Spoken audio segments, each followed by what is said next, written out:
So, in a previous video, I made some statements concerning my mother and Mary Magdalene, and to call her that because, well, that is something that she reiterated to me that people must have thought about her. Like, she was this woman with all of these children, right? What man would want her? So then she was trying to establish relationships with men, having children, not being that woman who was like a lot of other women and just trying to take advantage of a situation. She was just trying to be loved, cared for, and protected by a good man who was willing. And there were good men and there were bad men in my mom's life. And not everyone was someone who was an intimate partner to my mother. They were a few people that she cared about and called friends. So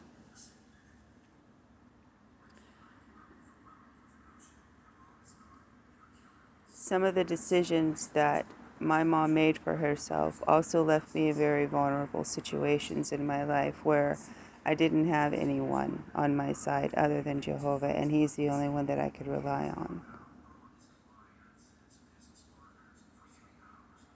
And so when you have a child who is purposely isolated in a situation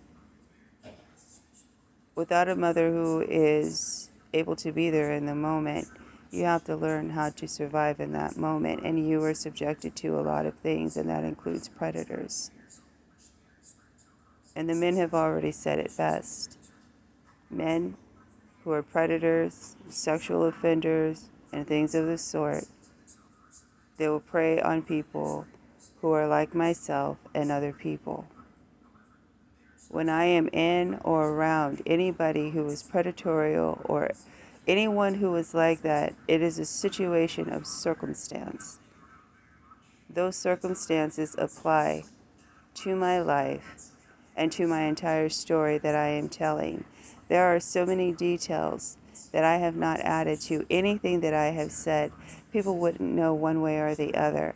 And I do that on purpose in order to protect as much as what I possibly can concerning the lives of other people.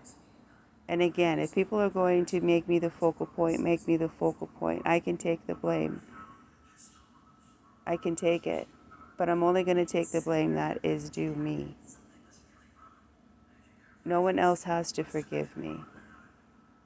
But I better make sure that I'm living my life in accordance with Jehovah's laws closely enough so that I could at least go to Him with a conscience and ask for forgiveness and to humble myself before Him and be submissive to Him and what He wants me to do.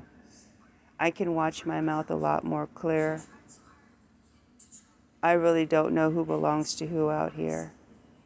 The person that I'm in love with could have a complete full-on relationship. I wouldn't know the difference. I really can't tell. And this is how much of the non-communication and just direct conversation, the lack of that is having. And people who are narcissists, they will for certain ghost you. They'll for certain ghost you.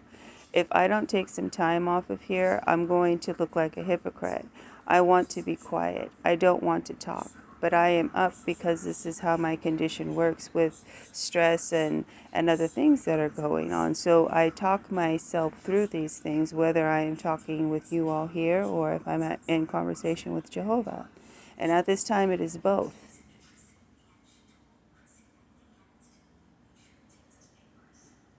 And if you want me to do the right thing, and if you want me to do the right thing, I'm going to succeed in doing the right thing. And if that means just keeping my mouth shut from this point on, I will do that too. I'm not sure how that's helping anyone with the rest of the information that I have, but Jehovah is finished in the sense where He's made up His mind where this system is going to end up. He's not going to change his mind there, but he can change his mind in the sense where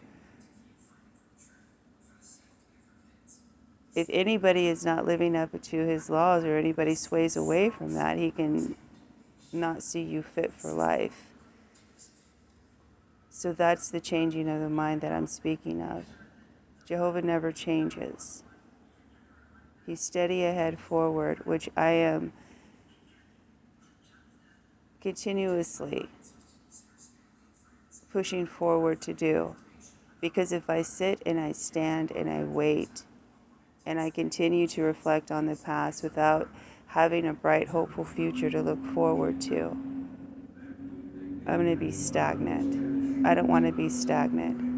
And I can do a lot of things successfully and make a lot of things happen for myself within a week, 2 weeks, a month.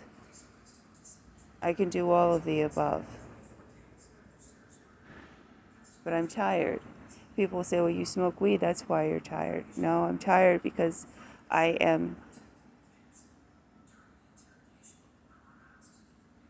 it's obvious. It's obvious why I'm tired, so that really doesn't need any explanation. If you're not tired in this system of things, in the day and ages that we live in, if you're not tired, then bravo to you. But I know it's impossible for that to even be. So stay realistic with me. I'm not being sarcastic with you. I'm just talking with you.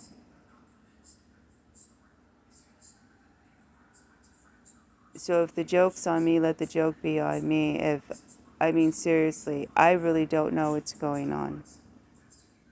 I don't know what's going on. I know nothing. And I'm not being sarcastic. I really don't know.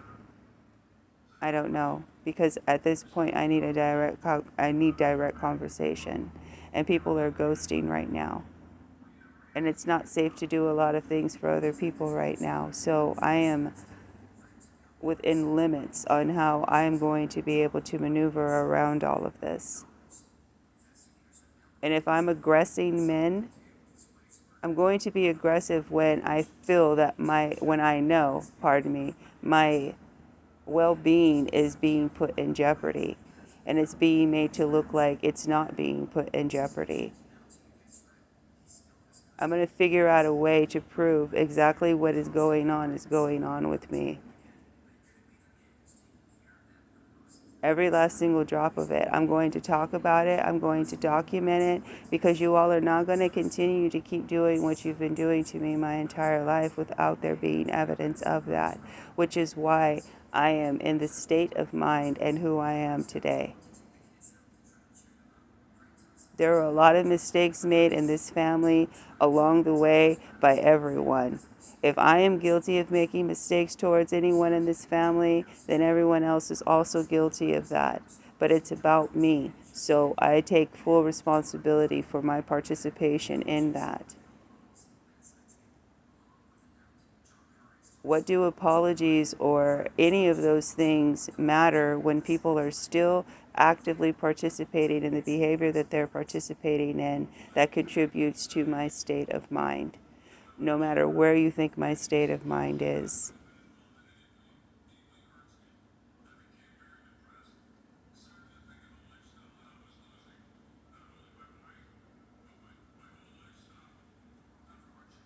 What do I get to do in order for me to be well?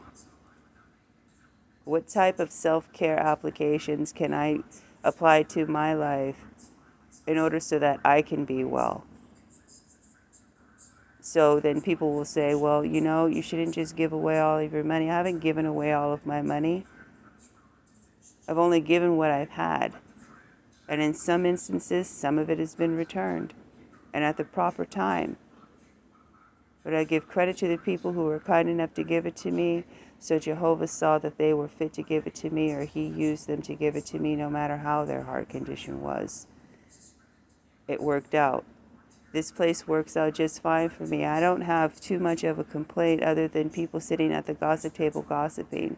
And when I have to eradicate those types of situations and people approaching me and people wanting to put their hands on me and then making me look like I'm crazy and I'm the aggressor because people are seeing things where cameras are not at, and then people are having contact with people that I don't know that they're having contact with, or what I am supposed to not know that they're having contact with.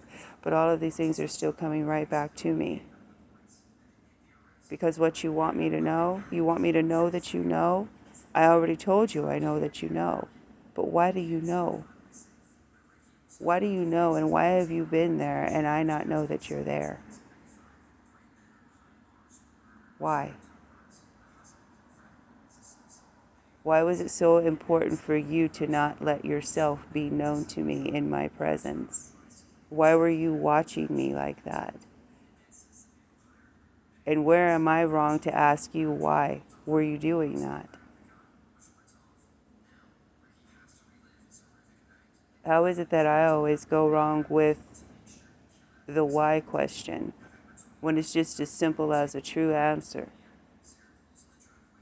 But yet you want me to give you true answers, and then when I'm asking questions, I automatically become the liar?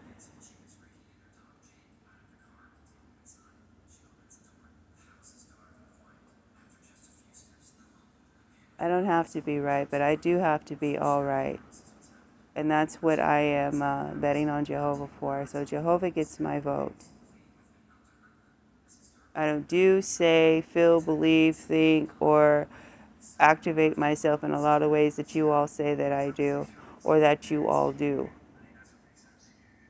And that makes me oddball out. I'm going to be oddball out because I'm going to express myself. I'm going to say what I want to say, just like everybody else is doing. And if you don't want me to call into question what it is you're saying, however you want to say it on your page and wherever you are, don't do it to me. Let me live my life the same right that I give you to live your life. And don't hold it against me if you don't want your words being held against you. If you don't want to be called on anything, don't try to call me on anything. If you want to even the score, if this is such a battle, if this is such a challenge, if this is such a competition, either you work together, or either you can, you will, or you won't work together. It's a personal decision for you. And people, again, can pick the men and the women how they so choose. Do I not also get the same choice? And no, not everybody has to work with me. As a matter of fact, no one has to work with me. I work just fine by myself. As a matter of fact, I'm a self-starter.